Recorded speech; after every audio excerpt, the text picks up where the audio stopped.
entonces con Iván Donoso, que nos tiene más. Muy bien, Guadalupe, gracias. Ya estamos finalizando este año, hoy Nochebuena.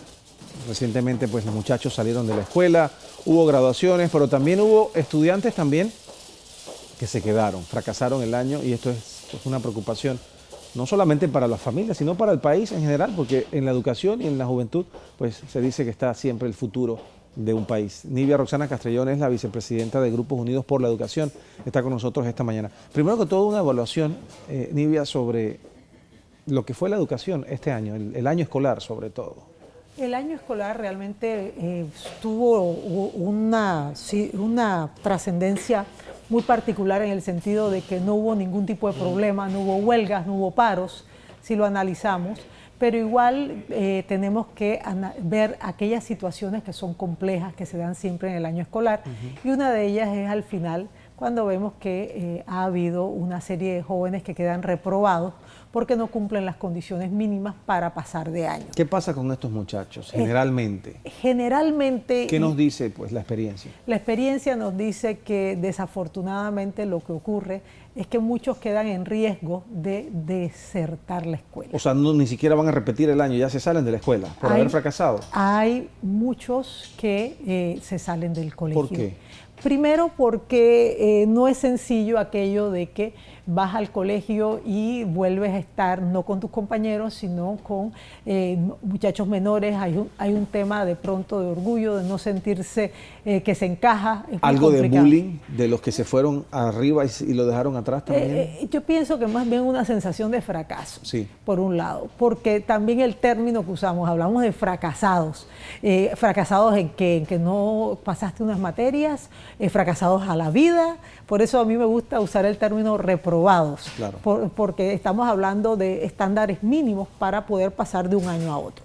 Ahora bien, habiendo dicho eso, siento que en Panamá tenemos que hacer un análisis de conciencia sobre esto. ¿Hubo un averaje similar a los fracasos de años anteriores? ¿Se ha incrementado? ¿Qué está pasando? Mira, se ha mantenido, pero igual hay una estadística que no se menciona que para mí es más importante. Pero lo ideal sería reducirlo. Por supuesto, pero la más importante es que un muchacho para terminar el bachillerato en Panamá, el tiempo promedio para terminar lo que es la secundaria, es de 10 años.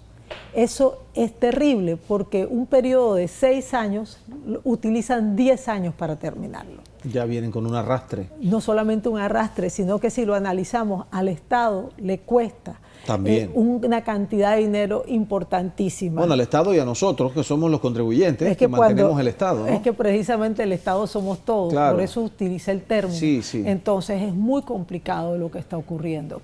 Y yo en lo personal me preocupo porque realmente también cuando hay ese arrastre implica que no se logran adquirir las competencias y los conocimientos básicos que se requieren para una inserción exitosa en una sociedad. Estamos saliendo mal precisamente en materias básicas como español, como matemáticas, por debajo del promedio.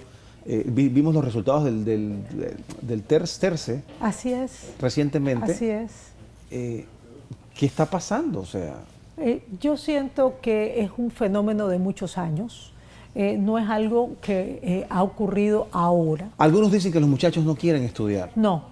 Y que están entretenidos en otras cosas. No. Estos son porque niños... encontramos casos especiales, inclusive mencionábamos hace un rato, de estudiantes de bajos recursos que viven en situaciones muy precarias. Hace 2 días estaba viendo un reportaje de unos niños de Capira, si no me equivoco, que vivían en unos ranchitos prácticamente, con muchas necesidades en su casa y eran cuadro de honor. Entonces a veces, ¿cómo tú te explicas que estudiantes que tienen todo en bandeja de plata fracasan? Es que ahí viene el punto y es muy importante traerlo a la mesa. Uno de los grandes hallazgos del TERCE fue que se pudo demostrar que hay escuelas en las que, a pesar de que tienen circunstancias muy desafiantes socioeconómicas, los estudiantes tuvieron promedios por encima del promedio internacional de los 700 puntos. ¿Esto qué significa entonces? ¿Qué indica esto? ¿Que hay que levantar el ánimo de la gente, de los profesores? O sea, ¿la voluntad no se está llevando adelante como debe ser? Yo creo que lo que hay que ir es a esas escuelas, a ver qué están haciendo, porque definitivamente están haciendo algo diferente y utilizando esa evidencia hacer de pronto un manual o una sistematización de buenas prácticas que pudieran ser replicadas en todo el país.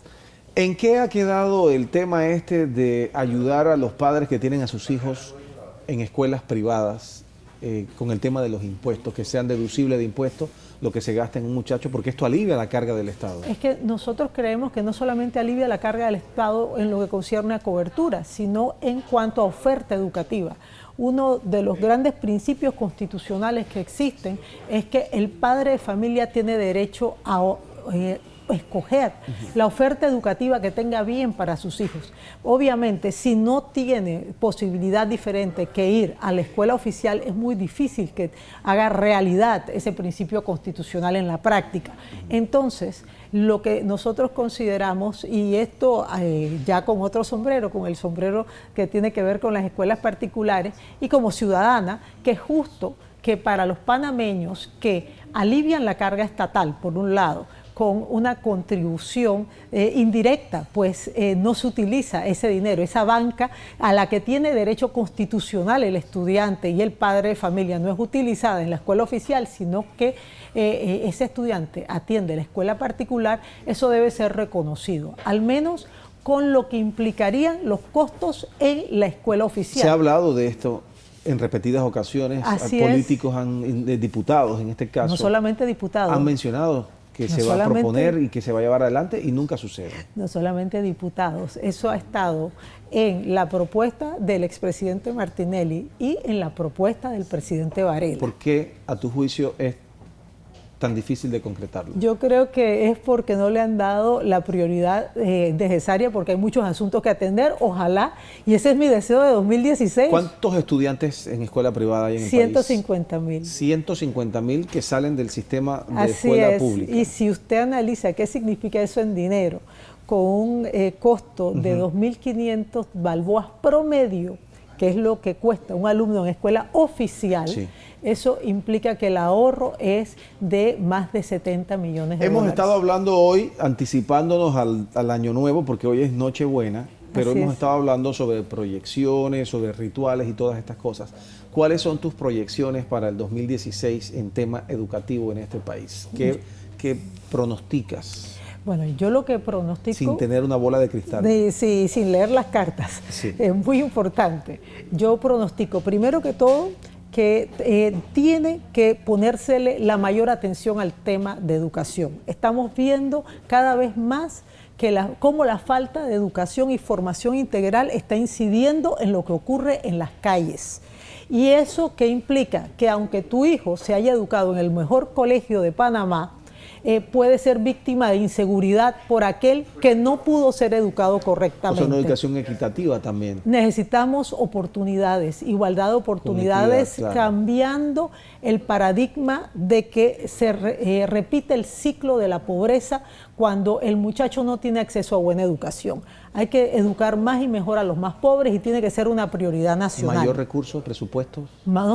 Es que no solamente es un tema de presupuesto. Justo en el tema del TERCE, nosotros pudimos ver algo que nos impactó muchísimo, que Panamá, con su nivel socioeconómico, debió haber salido mejor. Estamos saliendo a la par de países como Honduras y Nicaragua, en una prueba hecha en 2013. Entonces, ¿de qué estamos hablando? Si estamos hablando de que es un asunto de dinero, nos quedamos cortos, porque Estados Unidos es la potencia más grande del mundo y su sistema educativo no es el mejor del mundo. ¿Será que los padres también deben involucrarse un poco más? Todos nos tenemos que involucrar. Como dice nuestro querido amigo de Chitré, Francisco Trejo, que es un muchacho joven, él dice, todos somos comunidad educativa. Claro. Todos somos parte de la solución. Hemos tenido esa idea de que el Estado soluciona todo, que los gobiernos solucionan todo, que los ministerios son los responsables. No, todos somos los Muy bien, responsables. Nivia Roxana Castrellón es la vicepresidenta de Grupos Unidos por la Educación. Gracias por estar por acá. Sí.